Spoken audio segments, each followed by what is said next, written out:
Live from the world's capital markets, here are the latest financial headlines brought to you by AAFX Trading. Good morning, and thank you for joining us. Our morning outlook will focus on the dollar-yen, recent developments, and the potential impact on the markets. Let's hear from Greg in our trading room. The dollar-yen pair traded sideways in the last session. The MACD is giving a positive signal. The pound-dollar pair traded sideways in the last session. According to the stochastic RSI, we are in an overbought market. The Bitcoin-dollar pair rose 0.3% in the last session. According to the Williams indicator, we are in an overbought market. The oil-dollar pair made a minor downwards correction in the last session, dropping 0.2%. The ROC is giving a negative signal. Moving on to world financial news.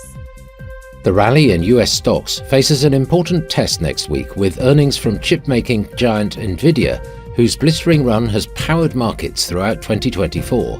The S&P 500 has pared a sharp drop it suffered after US economic worries contributed to a sell-off at the beginning of the month. Wall Street and global shares jumped on Friday toward all-time highs, while Treasury yields slumped and the dollar languished after a speech by US Federal Reserve Chair Jerome Powell confirmed the United States would soon begin interest rate cuts. The US Federal Reserve's dovish shift will likely give the Bank of Japan some respite in its battle to tame a weak yen, but could complicate its efforts to raise interest rates if the two central banks' diverging policy paths keep markets jittery.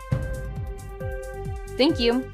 Coming up, our chief analyst's review of today's most interesting economic events. The US durable goods orders will be released at 12:30 GMT. The US non-defense capital goods orders at 12:30 GMT. Germany's IFO business climate at 8 GMT. Germany's IFO current assessment will be released at 8 GMT. Japan's coincident index at 5 GMT. Japan's leading economic index at 5 GMT. We hope that you've enjoyed today's market outlook. On behalf of all of us here, we wish you a productive trading day.